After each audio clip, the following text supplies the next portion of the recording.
네, 우리 서로 한 번 더 인사하겠습니다. 하나님이 당신을 향한 좋은 계획이 있습니다. 인사하겠습니다. 하나님이 당신을 향한 좋은 계획이 있습니다. 아멘. 네, 오늘 말씀 우리 함께 읽도록 합니다. 제가 먼저 읽겠습니다. 요셉이 시종하는 자들 앞에서 그 정을 억제하지 못하여 소리질러 모든 사람을 자기에게서 물러가라 하고 그 형제들에게 자기를 알리니 그때 그와 함께한 다른 사람이 없었더라. 큰 소리로 우니 애굽 사람에게 들리며 바로의 궁중에 들리더라. 요셉이 그 형들에게 이르되 나는 요셉이라 내 아버지께서 아직 살아 계시니까 형들이 그 앞에서 놀라서 대답하지 못하더라. 요셉이 형들에게 이르되 내게로 가까이 오소서. 그들이 가까이 가니 이르되 나는 당신들의 아우 요셉이니 당신들이 애굽의 판자라. 당신들이 나를 이곳에 팔았다고 해서 근심하지 마소서. 한탄하지 마소서. 하나님이 생명을 구원하시려고 나를 당신들보다 먼저 보내셨나이다. 이 땅에 2년 동안 흉년이 들었으나 아직 5년은 밭갈이도 하지 못하고 추수도 못할지라. 하나님이 큰 구원으로 당신들의 생명을 보존하고 당신들의 후손을 세상에 두시려고 나를 당신들보다 먼저 보내셨나니 그런즉 나를 이로 보낸 이는 당신들이 아니요 하나님이시라. 하나님이 나를 바로에게 아버지로 삼으시고 그 온 집의 주로 삼으시며 애굽 온 땅의 통치자로 삼으셨나이다. 아멘. 네, 한 남자가 울고 있습니다. 그는 총리 요셉이에요. 그는 큰 울음을 터뜨리고 있습니다. 요셉은 형들에게 미움을 받아 노예로 팔렸고 보디발의 아내의 모함으로 감옥에 갇혔었습니다. 요셉은 20년 동안 울지 않는 사람이었어요. 근데 왜 요셉이 우는 것일까요? 형 유다 때문입니다. 요셉은 20년 전 자신을 노예로 판 형들이 변했는지 확인하고 싶었어요. 여전히 거짓되고 살기등등하고 포악한지를 확인하고자 원했습니다. 그래서 요셉은 형제들이 베냐민을 어떻게 대하는지를 보면 형들이 변했는지를 알 수 있다고 생각했습니다. 요셉은 베냐민을 통해 모의 실험을 하고 있는 거예요. 어려움에 빠진 베냐민을 버리고 도망친다면 그들은 조금 더 변하지 않은 겁니다. 그러나 베냐민이 처한 것을 보고 책임을 느끼거나 한 걸음 더 나아가 과거의 죄에 대한 죄책감을 느낀다면 그들은 믿을 만한 사람들로 변한 것입니다.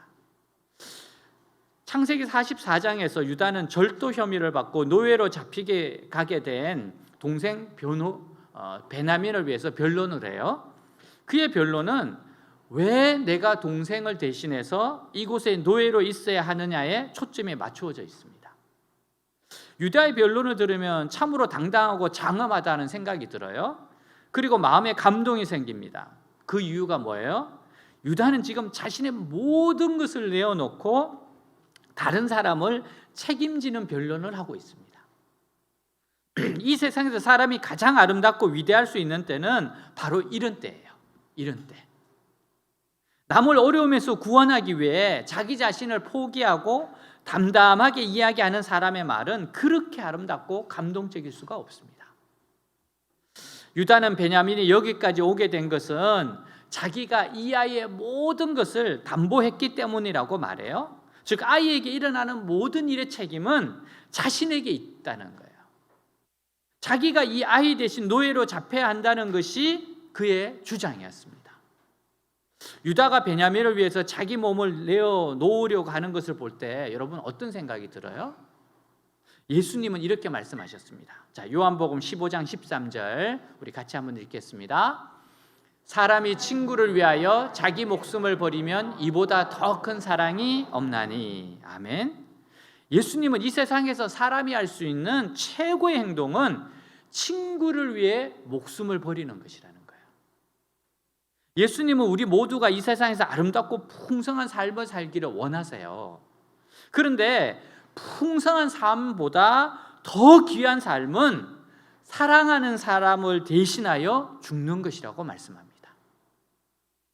하나님께서는 우리의 삶을 평가할 때 우리가 이 세상에 살면서 남을 위해 무엇을 하며 살았느냐 하는 것으로 평가하십니다. 남을 위해 돈을 쓴 것은 가치 있는 일이에요. 다른 사람을 위해 시간을 낭비한 것도 귀한 일입니다. 남을 위해 땀 흘리고 수고하는 것, 가치 있게 삶을 보내는 것입니다. 여러분, 그래서 우리는 셀 구호가 그거잖아요. 우리는 서로를 돌볼 겁니다. 우리는 서로를 응원할 겁니다. 우리는 서로를 지켜줄 겁니다. 예수님의 사랑 때문에. 아주 잘 지었어요. 제가 지었습니다. 여러분, 바로 이런 사랑이 중요한 겁니다. 여러분, 그러나 이 중에서도 최고로 가치 있는 일은 남을 위해 자기 생명을 잃는 거예요. 이것이야말로 최고의 사랑이에요. 하나님 앞에서 우리 인간이 행할 수 있는 최고의 산제사입니다. 우리의 머릿속에 뿌리 깊이 박혀 있는 생각이 있죠. 일단 죽으면 손해라는 거. 그러나 그렇지 않습니다. 우리의 삶은요, 믿음의 연주예요. 우리의 삶은 연주입니다. 남을 위해 땀 흘리고 남을 위해 시간을 보내고 남을 위해 밤잠 못 자면서 고민하고 걱정하는 것은 자신의 삶을 아주 아름답게 연주하는 겁니다. 그 중에서도 최고의 작품은 다른 형제 때문에 자신의 몸을 망치거나 다른 사람을 위해 자신의 생명을 잃는 겁니다. 이것이 최고의 연주예요. 하나님 앞에서 남을 위해 수고한 것은 하나도 없어지지 않고 전부 다 남아요. 남을 위해 건강을 다친 사람은 높은 자리에 그 이름이 기록될 겁니다. 그러나 그보다 더 높은 자리에 있는 이름은 남을 위해 목숨을 잃은 사람들입니다. 오늘 우리가 가장 많은 관심을 가지는 부분이 아마 건강일 거예요. 근데 사실 건강보다 더 중요한 것은 없어요. 우리는 이 건강을 잘 유지하기 위해서 노력해야 됩니다. 그러나 건강을 잃을 때는 잃어야 돼요. 다른 사람을 위해 건강을 잃어야 한다면, 의를 위해 건강을 잃어야 한다면 그때는 기꺼이 잃는 것이 좋습니다. 남을 위해 건강을 잃어야 할 때 기꺼이 잃는 것이 더 귀한 일이에요. 우리는 할 수 있는 한 우리의 생명을 잘 보존해야 합니다. 그러나 더 중요한 것은 남을 위해 목숨을 버려야 할 때 과감하게 버릴 수 있는 마음을 가지는 거예요. 왜냐하면 이 세상의 삶은 그 자체로서 전부가 아니라 하나님 앞에서 평가받아야 할 연주이기 때문에 그래요. 우리가 그렇게 몸을 아끼고 건강을 유지하는 이유가 뭡니까? 남을 돕기 위해서입니다. 이웃을 사랑하기 위해서예요. 우리가 오래 살아야 하는 이유가 뭡니까? 정말 남을 위해서 멋지게 살기 위해서고 남을 위해서 멋지게 죽기 위해서입니다. 여러분, 이게 그리스도인의 삶이에요. 영원히 건강할 수 있는 사람은 없습니다. 언젠가는 건강을 잃게 되어 있고 언젠가는 죽게 되어 있어요. 근데 그 건강을 다른 사람을 위해 잃는 것, 하나밖에 없는 인생을 다른 사람을 위해 망치는 것, 자기의 귀중한 생명을 다른 사람을 위해 버리는 것은 삶의 연주 중에서 최고의 연주입니다. 영국의 노예 해방을 위해 평생을 헌신한 윌리엄 윌버포스 이야기가 있잖아요. 그런 27세의 젊은 나이에 국회의원이 됩니다. 귀족 집안이었고 그리고 부모님으로부터 어마어마한 재산을 물려받았어요. 그는 친구를 통해 예수님을 영접한 이후에 자신의 모든 삶을 하나님의 뜻에 따라 살기로 결단합니다. 그는 자신의 사명을 이렇게 일기에 적었어요. 전능하신 하나님께서는 내 앞에 두 가지 큰 목표를 두셨다. 하나는 노예무역을 금지하는 것이고 다른 하나는 관습을 개혁하는 것이다. 이때 막 어린아이들이 착취당하고 이렇게 했거든요. 여성들이 아주 착취를 당했거든요. 그런 것을 개혁하는 것이 자기의 사명이라는 거예요. 그리고 자신의 야망을 모두 내려놓습니다. 그리고 험난한 가시밭길을 걸어갑니다. 이렇게 결심 안 했으면 윌버포스는 정말로 출세의 가도를 달리는 사람이었을 겁니다. 당시 영국은 노예무역을 통해 국가 수입의 3분의 1을 얻었어요. 세계 최고의 해군력으로 아프리카의 흑인들을 무차별하게 잡아들입니다. 그렇기 때문에 노예무역을 폐지하자는 것은 정말 인기 없는 정책입니다. 그는 암살 위협, 중상모략에도 굴하지 않았고 끝까지 영국의 양심으로 일합니다. 59년 동안은 노예제대 폐지라는 사명을 가지고 투쟁을 해요. 노예의 완전 해방을 규정한 노예제대 폐지법안이 상원을 통과한 것을 듣고 사흘 뒤에 그는 세상을 떠났습니다. 정말 그의 일생을 다해서 했던 것을 열매를 보고 떠났어요. 여러분, 그리고 그를 통해서 영국의 젊은 의원의 3분의 1이 복음주의 그리스도인이 됩니다. 국회의원들이. 윌버포스의 영향력이에요. 여러분, 얼마나 멋진 삶입니까? 여러분, 얼마나 멋지게 삶의 연주를 한 것입니까? 이게 바로 아름다운 삶이고 멋진 삶이라고 주님께서 우리에게 말씀하시는 거예요. 그러니까 유다에게는 바로 이런 모습이 보이는 겁니다. 여러분, 왜 유다에게서 유다의 자손 가운데 메시아가 옵니까? 유다의 이런 모습입니다. 유다가 베냐민은 자신이 책임을 져야 하니 그를 보내고 자신을 대신 노예로 남겨달라고 했습니다. 여러분, 어떻게 이런 결정을 내릴 수 있었을까요? 왜냐하면 하나님을 제대로 만났기 때문에 그래요. 정말 살아계신 하나님을 그는 만났습니다. 여러분, 유다는 한때 깊은 타락의 늪에 빠진 적이 있었어요. 형제들을 떠나서 가나안 여인과 결혼하고 아이를 낳고 나중에는 어떻게 됩니까? 며느리하고 아이를 낳게 됐잖아요. 하나님을 믿는다고 했지만 실제로는 그분을 몰랐고요. 그 결과 무서운 죄에 빠졌던 사람입니다. 근데 하나님께서는 그를 다시 건져내서 그분을 알게 하시고 믿게 하셨어요. 그는 자신이 엄청난 죄인인 것을 안 순간 하나님을 되찾았습니다. 유다는 자기가 하나님을 다시 발견하는 이것이 너무너무 감사했어요. 정말 하나님을 발견하고 하나님을 만난 것이 너무너무 감사했어요. 정말 엄청나게 타락을 해봤기 때문에 더 감사한 거예요. 저는 대학교 시절 주님을 뜨겁게 만났어요. 주님을 위해 일생을 드리고 싶었습니다. 그래서 학생들에게 복음을 전하는 캠퍼스 간사가 되었고요. 저는 하나님께서 내 미래를 책임지시고 먹을 것, 입을 것 책임지신다는 것을 믿었습니다. 근데 막상 헌신하려고 하니까 두려웠어요. 하나님이 도와주시지 않으면 어떡하지? 굶어 죽으면 어떡하지? 분명히 주님은 나에게 약속을 하셨는데 두려웠어요. 정말 굉장히 두려웠습니다. 하나님은 헌신을 해라.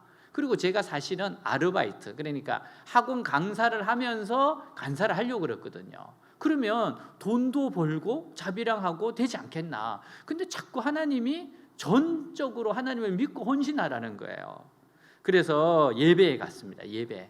금요 예배에 가서 정말 마음이 괴로웠어요.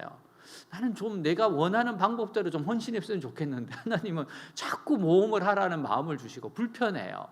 근데 예배를 드리기 전에 자꾸만 요나 말씀을 읽고 싶은 감동이 와요. 내용 알죠. 그래서 제가 속으로 생각했습니다. 하나님 협박하시는구나. 이거 뭐 말 안 듣고 도망가면 풍랑이 일어난다 막 이런 이야기잖아요. 아니 뻔히 아는 이야기인데 이상하게 그걸 읽고 싶더라고요. 그래서 1장부터 쭉 읽어 나갔어요. 그러다가 4장의 은혜를 받았습니다. 4장에 보면 요나를 위해서 하나님이 박넝쿨을 예비하셨더라. 근데 그 말씀이 저에게 어떻게 다가오는가 하면 내가 너를 위해서 다 준비했어. 두려워하지 마. 이런 말씀으로 들리는 거예요. 정말 하나님이 확신을 주셨습니다. 그리고 나서 예배를 드렸어요. 그리고 나서 차를 타고 집으로 돌아오는데 또 두 마음이 싸우는 거예요. 그러다 안 도와주시면 어떡해? 굶어 죽으면 어떡해? 어떡하지? 막 고민 갈등하다가 이제 집에 돌아가서 내릴 때쯤 제가 결심을 했습니다. 그래, 끝까지 하나님을 의지하자. 그리고 굶어 죽으면 죽자. 그런 마음으로 결심하고 딱 내렸는데 여러분, 저는 태어나서 그런 기쁨을 지금까지도 경험해 보지 못했어요. 그날 내렸는데 마음속에 막 기쁨이 샘솟는데 진짜 배에서 생수의 강이 터지는 게 이런 거구나. 배에서부터 막 기쁨이 올라오더라고요. 너무 기쁨이 올라오는 거예요. 그래서 제가 하나님이 이 고백을 너무너무 기뻐하시는구나. 정말 너무너무 기뻐하시는구나. 너무 제가 기뻐가지고 그런 정말 저의 신비로운 경험이죠. 그러면서 막 찬양이 막 터지는 거예요. 나 주의 이름 높이리. 나 주의 이름 높이리. 막 혼자 찬양하면서 밤에 부르고 가는데 사람들이 정말 술 취한 줄 알았을 겁니다. 술 먹고 저렇게 찬양한 줄 알았을 거예요. 너무너무 기뻤습니다. 여러분 왜 그랬을까요? 제가 발견한 하나님이 너무나 귀했기 때문이에요. 그래서 죽어도 좋다는 생각이 들었던 겁니다. 하나님을 알고 난 후 저는 변화되었고 진정으로 가치 있는 삶이 무엇인가를 발견했어요. 그러므로 하나님 말씀을 붙잡았기 때문에 이 세상에서 비참하게 죽는다고 하더라도 그것은 결코 비참한 죽음이 될 수 없었어요. 그렇게 놀라운 하나님을 바르게 알고 죽는다는 것이 얼마나 복된 일입니까? 저는 유다가 왜 이 절망적인 상황에서 살 길을 택하지 않고 기꺼이 망하는 길을 택했는지 그 이유를 알 수 있어요. 여러분 정말로 유다가 이렇게 내가 노예가 되겠습니다. 근데 진짜 노예가 되면 어떡할 거예요? 근데 유다 여러분 절대 후회 안 합니다. 왜? 하나님을 발견했기 때문에. 자기는 타락했던 자예요. 다시 한번 하나님이 기회 준 삶이에요. 그렇다면 하나님을 알고 노예가 되는 거 괜찮다는 거예요.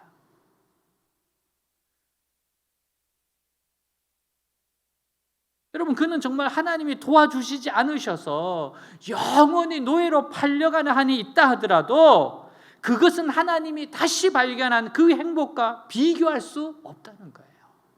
이 하나님을 만났는데 유다는 젊은 날을 방탕하게 보내다가 거의 멸망당할 뻔했던 순간에 하나님의 은혜로 다시 새로운 삶을 찾았습니다. 그렇기 때문에 여기서 다시 잘 살겠다고 뒤로 물러선다는 것은 결코 있을 수 없는 일이라는 거예요. 여러분 결국 우리가 끝까지 믿음을 붙잡느냐 포기하느냐는 하나님을 제대로 아느냐 모르느냐에 달려 있어요. 하나님을 발견한 후에 내가 이 하나님을 알았는데 부족한 것이 무엇이 있겠는가? 나는 하나님 때문에 망해도 좋다. 노예로 팔려가도 좋고 죽어도 좋다. 이렇게 생각하는 사람이 이 위기 가운데 결단할 수 있어요. 그럴 때 어둠의 그림자가 물러가는 겁니다. 설사 하나님이 도와주지 않는다 하더라도 나에겐 아쉬울 것이 하나도 없다. 이 믿음만이 우리를 끝까지 가게 할 수 있습니다. 우리가 두려워하는 게 그거잖아. 혹시 안 되면. 근데 여러분 이길 수 있는 거 그거예요. 그럴지라도 아쉬울 거 하나 없다. 이러한 유다의 희생을 보며 요셉이 웁니다. 왜요? 이제 형들을 믿을 수 있게 된 겁니다. 변했구나. 4절 우리 같이 한번 읽겠습니다.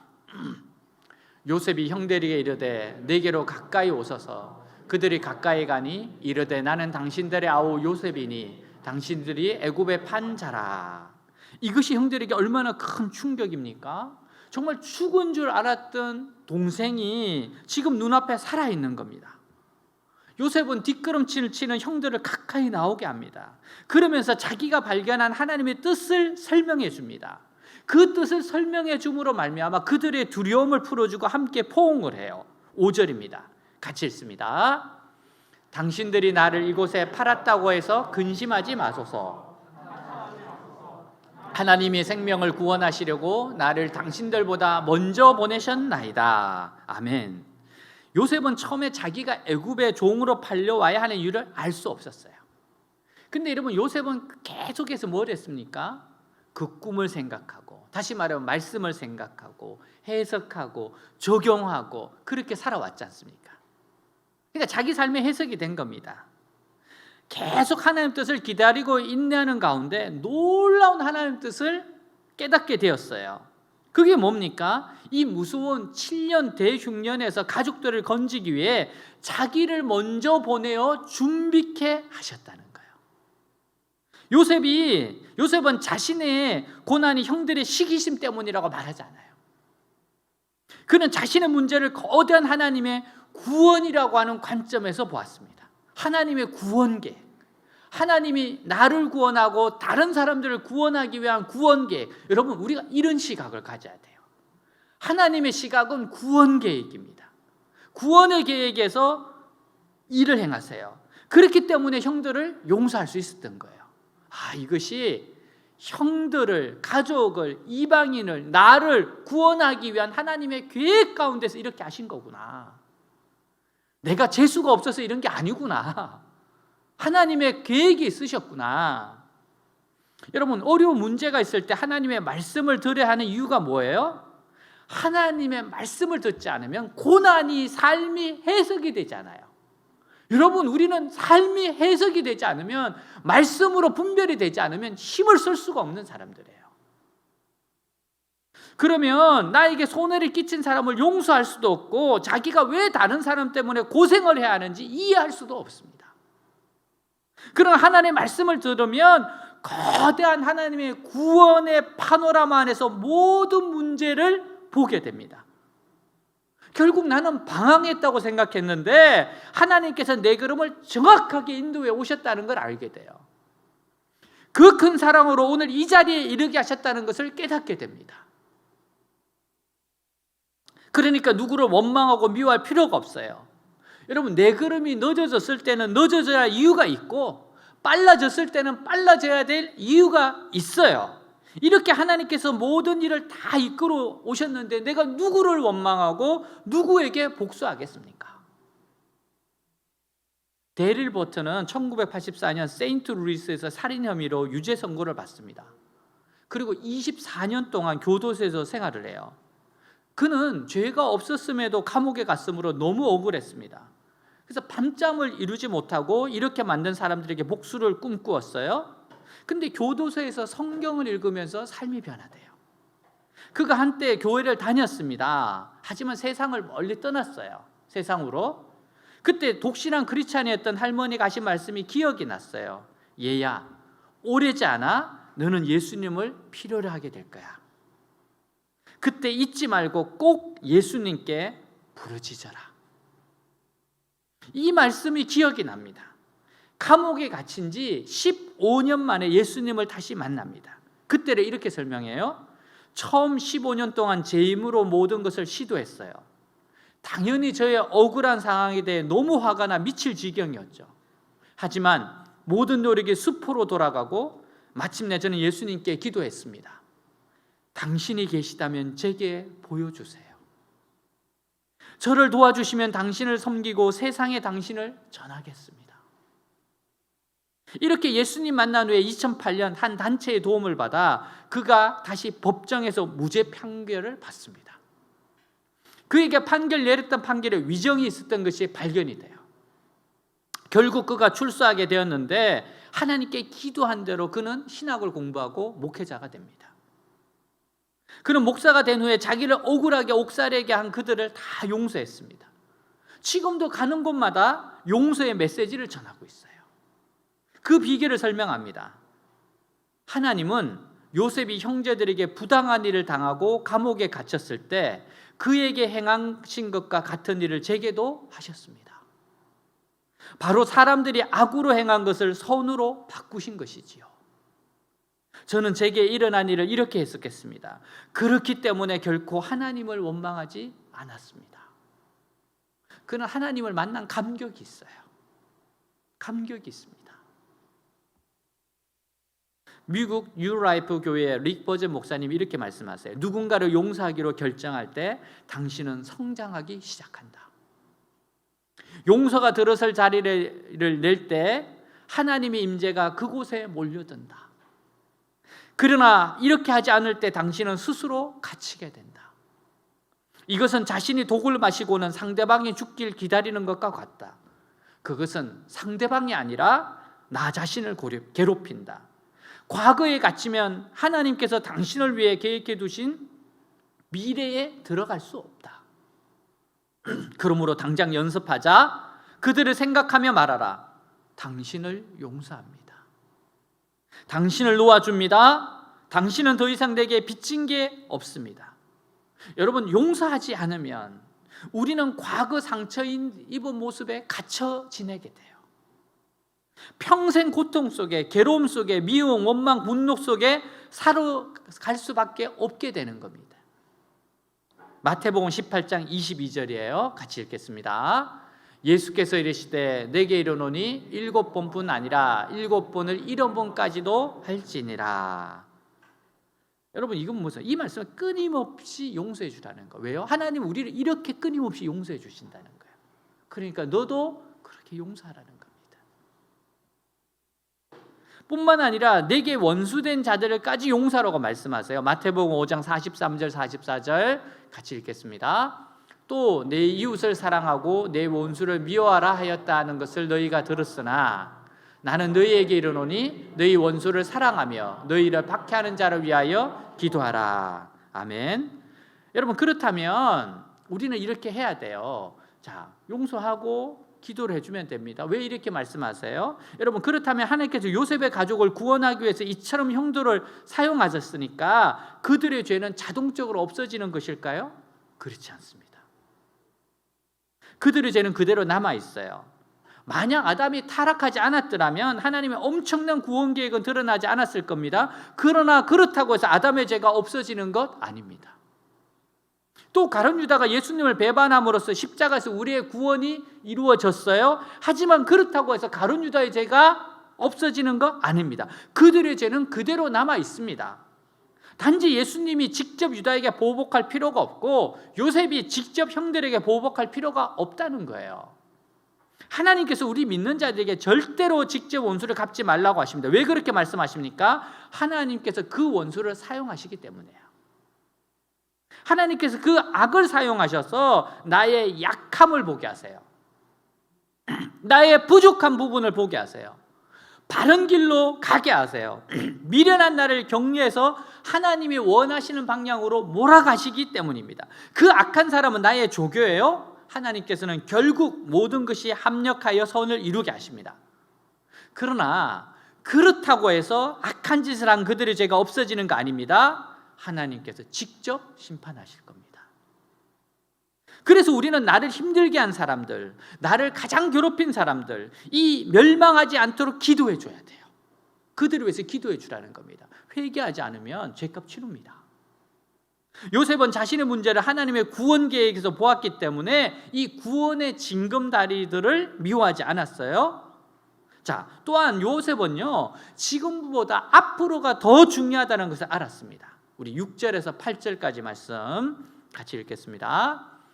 이 땅에 2년 동안 흉년이 들었으나 아직 5년은 밭갈이도 못하고 추수도 못할지라. 하나님이 큰 구원으로 당신들의 생명을 보존하고 당신들의 후손을 세상에 두시려고 나를 당신들보다 먼저 보내셨나니 그런즉 나를 이리로 보낸 이는 당신들이 아니요 하나님이시라. 하나님이 나를 바로에게 아버지로 삼으시고 그 온 집의 주로 삼으시며 애굽 온 땅의 통치자로 삼으셨나이다. 아멘. 결국 이 모든 일을 통해 들은 하나님 뜻이 무엇이에요? 하나님께서 야곱의 아들들을 구원하기 위해, 가나안에 있는 교회를 기근으로부터 구원하기 위해 요셉을 보내서 바로의 아비와 애굽 온 땅의 치리자로 삼으셨으니 아무 걱정할 필요가 없다는 거예요. 결국 20년 동안 마음과 증오로 나누어 있던 형제들 하나 되게 한 것은 하나님의 뜻이었어요. 하나님의 뜻. 요셉의 입을 통해 이 뜻이 선포되었을 때, 그가 이 하나님의 말씀을 가지고 형들을 설득했을 때 비로소 그들은 하나가 될 수 있었습니다. 이처럼 하나님께서 그 뜻을 보여주셨다는 것은 곧 그들을 살릴 계획을 가지고 계시다는 것을 의미해요. 하나님께서 그 뜻을 보여주셨다면 그들이 이미 살아난 겁니다. 왜냐하면 멸망할 자들에게는 하나님 말씀을 주시지 않습니다. 멸망할 자들에게는 말씀부터 거두어 가세요. 여러분, 그러니까 말씀이 듣기 싫은 사람은 지금 위험한 상태에 있는 겁니다. 하나님은 당신이 살려내고자 하는 자에게 돈을 주시지 않아요. 집을 주시지 않아요. 말씀을 주십니다. 말씀이 귀에 들리는 사람은 이미 살아난 것이나 다름없어요. 하나님의 말씀을 듣는 자들은 살아나게 되어 있습니다. 하나님 말씀을 통해 소망을 가지게 됩니다. 하나님 말씀의 결론은 항상 사람을 살리고 치료하고 소망을 줍니다. 여러분, 반면에 사탄의 말은 뭐예요? 그러니까 너는 죽어야 한다 결론을 끝나요. 마귀의 말은 항상 그렇습니다.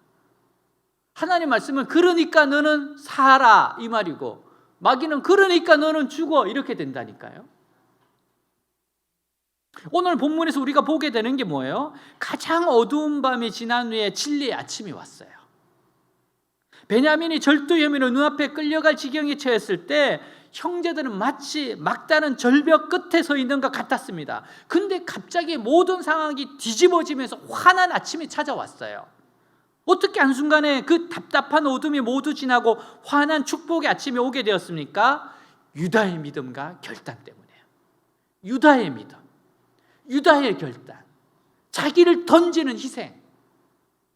유다가 이 결정적인 순간에 끝까지는 믿음으로 나아갔을 때 갑자기 어둠의 장막이 벗어지고 아침이 찾아온 겁니다. 여러분, 그 무섭던 애굽 총리가 한순간에 허물어지면서 너무도 영광스러운 하나님의 뜻이 나타났어요. 그래서 성경은 믿음이 역사를 일으킨다고 말하는 거예요. 믿음의 결단이 역사를 일으키는 거예요.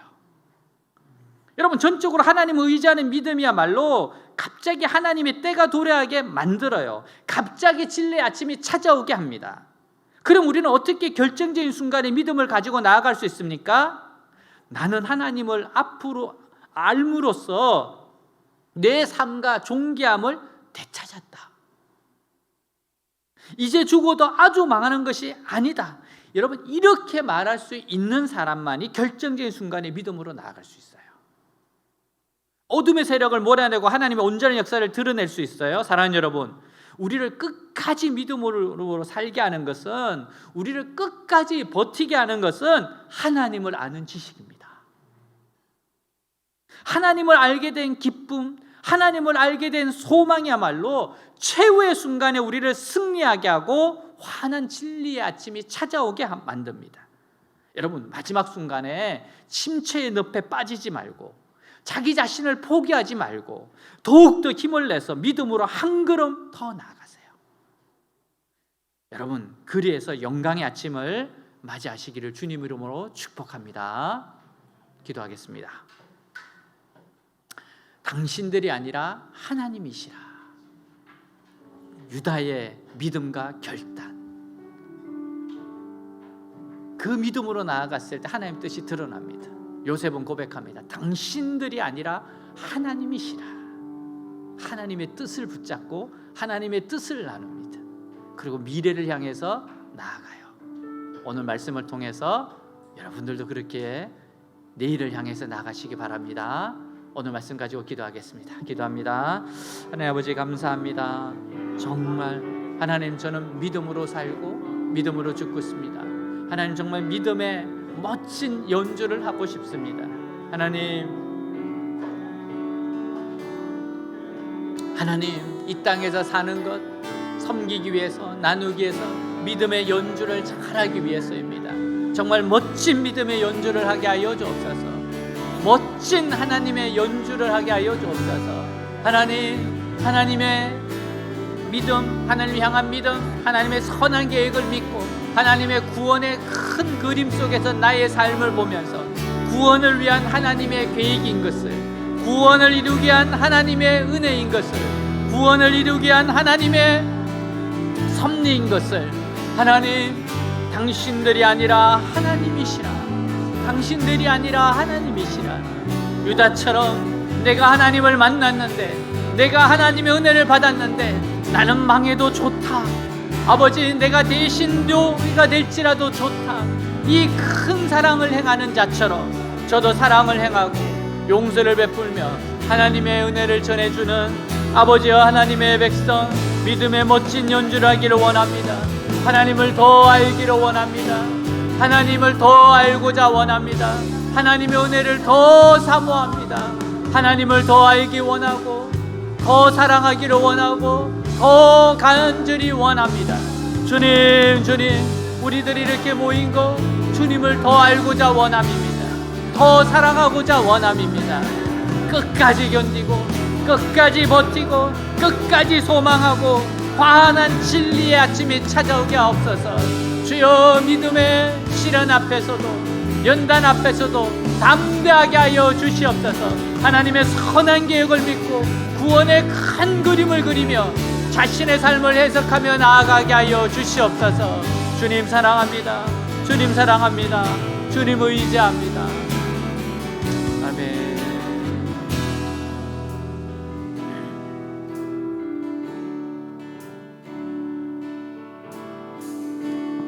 은혜 아니면 살아갈 수가 없네.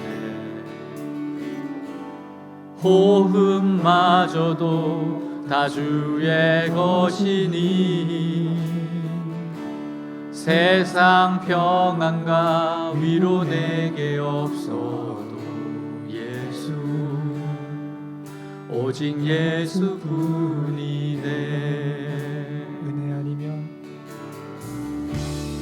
은혜 아니면 살아갈 수가 없네. 호흡마저도 다 주의 것이니 세상 평안과 위로 내게 없어도 예수 오직 예수뿐이네. 크신 계획 다 볼 수도 없고 작은 고난에 지쳐도 주께 묶인 나의 모든 삶 버티고 견디게 하시네. 은혜 아니면 살아갈 수가 없네. 나의 모든 것 다 주께 맡기니 참된 평안과 위로 내게 주신 주 예수 오직 예수뿐이네. 은혜 아니면 살아갈 수가 없네. 은혜 아니면 살아갈 수가 없네. 호흡마저도 다 주의 것이니 세상 평안과 위로 내게 없어도 예수 오직 예수뿐이네. 크신 계획 다 볼 수도 없고 작은 고난에 지쳐도 주께 묶인 나의 모든 삶 버티고 견디게 하시네. 크신 계획 다 볼 수도 없고 작은 고난에 지쳐도 주께 묶인 나의 모든 삶 버티고 견디게 하시네. 은혜 아니면 살아갈 수가 없네. 나의 모든 것 다 주께 맡기니 참된 평안과 위로 내게 주신 주 예수 오직 예수뿐이네. 가슴에 손을 얹고 기도하겠습니다. 아픈 사람 아픈 곳에 손을 얹고 기도하겠습니다. 우리의 좋으신 하나님, 구원을 위해서 우리를 이끄신 하나님, 그 하나님 앞에 우리의 간절한 소원 아뢰겠습니다. 기도합니다. 하나님 아버지 감사합니다. 오늘 유다의 결단, 유다의 믿음, 하나님 나를 노예로 삼으시고 저를 풀어주십시오. 하나님 정말 이보다 큰 사랑이 없습니다. 하나님 요셉의 당신들이 아니라 하나님이시나 아버지여, 이 믿음의 고백, 하나님의 뜻을 나타내는 이 아름다운 삶, 하나님 이 말씀을 가지고 이기게 하옵소서. 하나님을 안다는 것, 하나님을 만났다는 것, 이것이 얼마나 아름답고 가치 있는 삶인지 오늘 이 진리를 알았사오니 죽어도 좋습니다. 노예가 돼도 좋습니다. 망해도 좋습니다. 오직 하나님을 사랑하고 견디고 버티고 나아가겠습니다 고백하는 주의 백성들에게 치료의 강사를 바라시옵소서. 은혜의 강선을 바라시옵소서. 영혼을 고쳐주옵시고 마음을 고쳐주시고 몸을 고쳐주옵시고 주여 환경을 고쳐주옵소서. 이들의 간절한 소원을 들어주시고 들어주시옵소서. 큰 은혜의 시간이 되게 하여 주옵소서. 주님 감사합니다. 감사합니다. 살아계신 우리 주 예수 그리스도 이름으로 기도하였습니다. 아멘.